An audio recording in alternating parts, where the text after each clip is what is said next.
తెలంగాణను ఒక క్యాసినోగా మార్చిన కేటీఆర్ కథ మీకు చెప్పాల్సిన అవసరం ఉంది. పొద్దుగాలు లేస్తే శుద్ధులు చెప్తున్నాడు కేటీఆర్.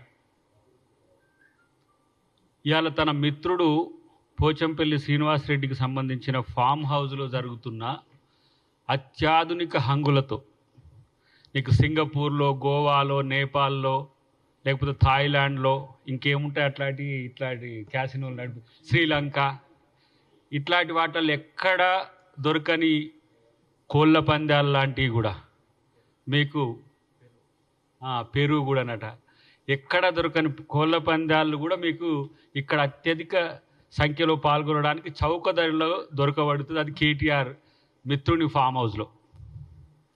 ఈరోజు ఆయనకు నోటీసులు కూడా పంపించినట్టుంది పోచంపల్లి శ్రీనివాసరెడ్డి గారికి.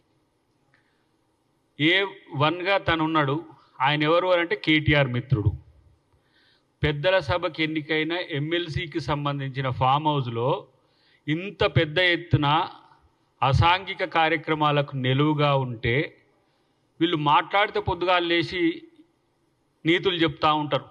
కేటీఆర్, హరీష్ రావు, ఇక అప్పుడప్పుడు ఆయన ఆ గూట్లకెళ్ళి బయటికి వెళ్ళి కేసీఆర్కు చిలుక పలుకులు పలికి చీకట్లో ఒకసారి, మధ్యాహ్నం ఒకసారి, మార్నింగ్ ఒకసారి పలికిపోతుంటారు.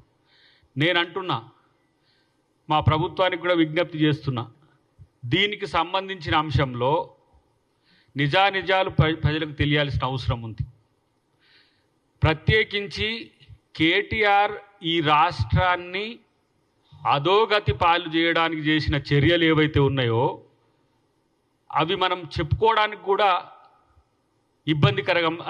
ఇబ్బందికరంగా అయ్యే పరిస్థితులు వచ్చినాయి. వాళ్ళ బామ్మార్ది ఇంట్లో పార్టీ అవుతుంది, దాంట్లో కొకాయిన్ దొరుకుతుంది. కొకాయిన్ దొరికితే ఎట్లా మాట్లాడుతున్నారు వాళ్ళంటే, అరే పార్టీ చేసుకుంటే ఇంత డ్రగ్స్ తీసుకోరానండి అన్నట్టుగా మాట్లాడుతున్నారు. అంటే ఏదో మనము ఇంట్లో సంబరం చేసుకుంటే నాన్ వెజ్ తిన్నట్టుగా, అరే ఏంటండి డ్రగ్స్ ఆ మాత్రం తీసుకోవడం కూడా తప్పేనానండి అంటట్టుగా మాట్లాడుతున్న పరిస్థితి మనకు కనపడుతున్నది.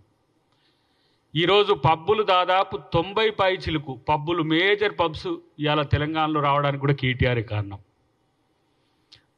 అప్పుడు ముఖ్యమంత్రి గారు బాగా నాకు గుర్తుంది, సే నో టు డ్రగ్స్ అని చెప్పి మనం వైట్ ఛాలెంజ్ తీసుకుందామని చెప్పి ఛాలెంజ్ చేసిరితే ఆయన పరువు నష్టం దావా కింద హైకోర్టుకు పోయిన చరిత్ర. ఎట్లా, నేను డ్రగ్స్ తీసుకున్నా అని చెప్పి ప్రచారం చేస్తున్నారు, నా పరువు పోతున్నదని చెప్పి హైకోర్టుకు పోయి స్టే తెచ్చుకున్న పరిస్థితి ఉన్నది. ఇలా ఏసీబీ దొంగ, ఇలా కేటీఆర్, ఆయన ఏసీబీకే టెస్ట్ చేస్తుంటాడు మీరు కరెక్ట్గా ఉన్నారా లేరా అని. ఏది బ్రహ్మానందం టెస్ట్ చేస్తుంటే కాక, అలీ కాక మిషన్ టెస్ట్ చేసినట్టు ఆయన ఏసీబీనే టెస్ట్ చేస్తుంటాడు. ఇది మొదలు కేటీఆర్ గుర్తుపెట్టుకో. మీ యొక్క భూముల దందా ఎక్కడుందో అంతా తెలుసు ప్రభుత్వానికి. మీ యొక్క అక్రమ వ్యాపారాల దందా ఎక్కడుందో అందరికీ తెలుసు. శ్రీనివాసరెడ్డి గారు నీ మిత్రుడా, వ్యాపార మిత్రుడా, లేకపోతే నీ చీకటి సామ్రాజ్యానికి ఆయన ఏమంటాం అతి సన్నిహితుడా, లేకపోతే ఆయన కోఆర్డినేటరా అనేది ఇవన్నీ కూడా చిట్టా ఉంది. అంతేకాకుండా మీ అయ్యేమో ఇరిగేషన్కు సంబంధించిన వాటిల్లో, మిగతా వాటిల్లో అక్కడ ఇలా ఎంక్వైరీలు ఎదుర్కొంటున్న పరిస్థితి ఉన్నది. ఎందుకు కాంగ్రెస్ ప్రభుత్వం కేటీఆర్ పట్లనో, కేసీఆర్ పట్లనో, కవిత పట్లనో, లేకపోతే హరీష్ రావు పట్లనో ఉదాసీనంగా ఉంటుందని అనుకుంటున్న వాళ్ళకు ఒక సమాధానం.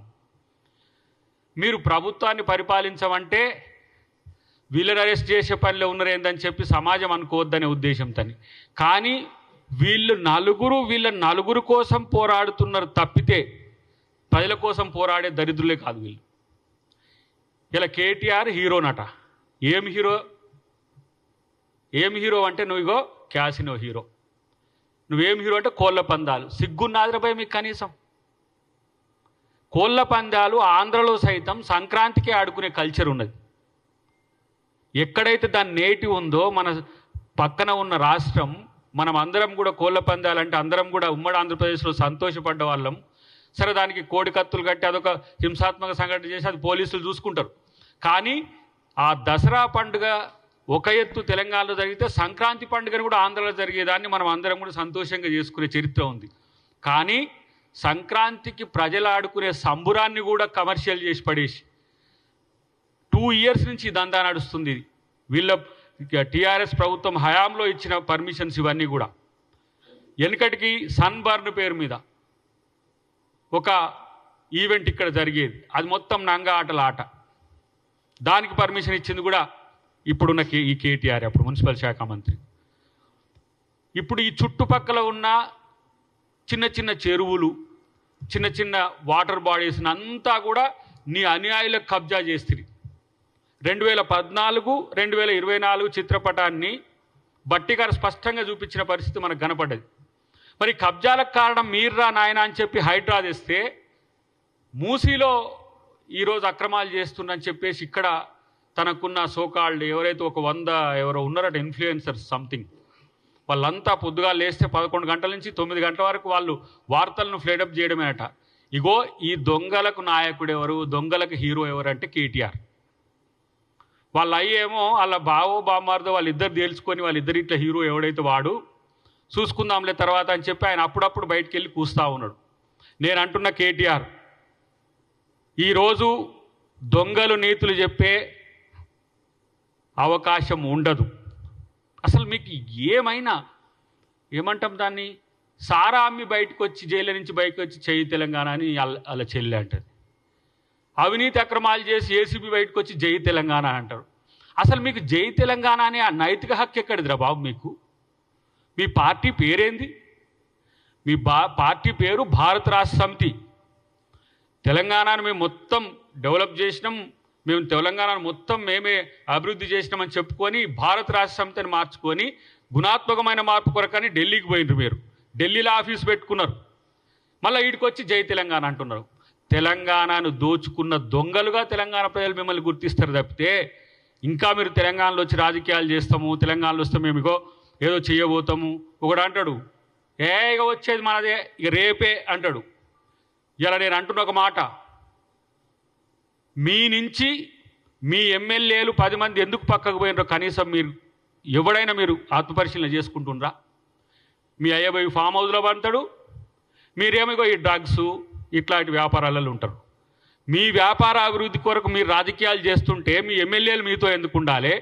తెలంగాణ ప్రజలు మీ కొరకు ఎందుకు ఉండాలి? తెలంగాణ మేధావులు ప్రజా సంఘాలు మీతో ఎందుకు ఉండాలి? ఇది ఆలోచించుకోండి.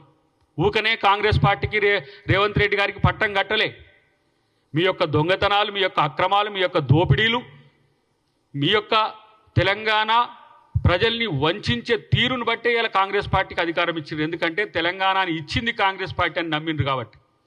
కేటీఆర్ ఇలా నీ 100 మందితోనో 100 మాగదులతోనో తీసుకొని సోషల్ మీడియాలో నాకు అనిపిస్తుంది, అరే మీరు 9 సంవత్సరాలు చేయలేని రుణమాఫీని 21,000 కోట్లు ఇప్పటికి మేము గ్రౌండ్ చేస్తే, మీ అయ్యేలాగా పంజాబ్ రైతులకు ఇయ్యలే, కర్ణాటక రైతులకు ఇయ్యలే, మహారాష్ట్ర రైతులకు ఇయ్యలే, తెలంగాణ రైతులకు 21,000 కోట్లు ఇస్తే దరిద్రులారా కనీసం హర్షించే యొక్క నోరు లేకపోయా మీకు.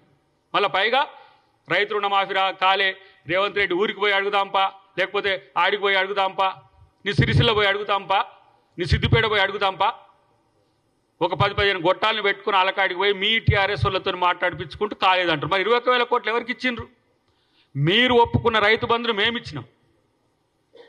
మేము అనుకుంటున్న రైతు భరోసాని కష్టాలుగా పడి ఈరోజు రైతు భరోసాని ఇస్తున్న పరిస్థితి.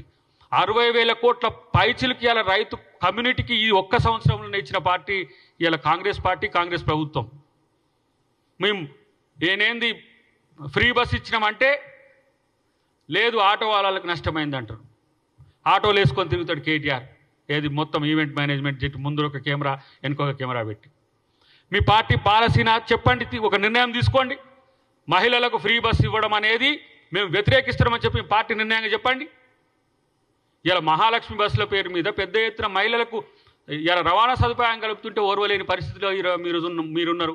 మేము ఉద్యోగాలు ఇస్తే ఒకడు అంటాడు, అరే మేము తయారు చేసినవి, మేము నోటిఫికేషన్స్ ఇచ్చి మేము చేయబోయినవి వీళ్ళు ఇచ్చారని అంటారు. ఇలా ఎన్ని టీచర్లకు సంబంధించి కానీ ఇతరత్ర గ్రూప్ 1 నుంచి గ్రూప్ 4 వరకు మేము ఎగ్జామ్స్ కండక్ట్ చేసినాం. కొత్త కమిషన్ ఏర్పాటు చేసి 56,000 పైచిలకి ఇలా ఉద్యోగాలు ఇస్తే ఉద్యోగాలు లేవంటారు ఒక్క సంవత్సరంలో.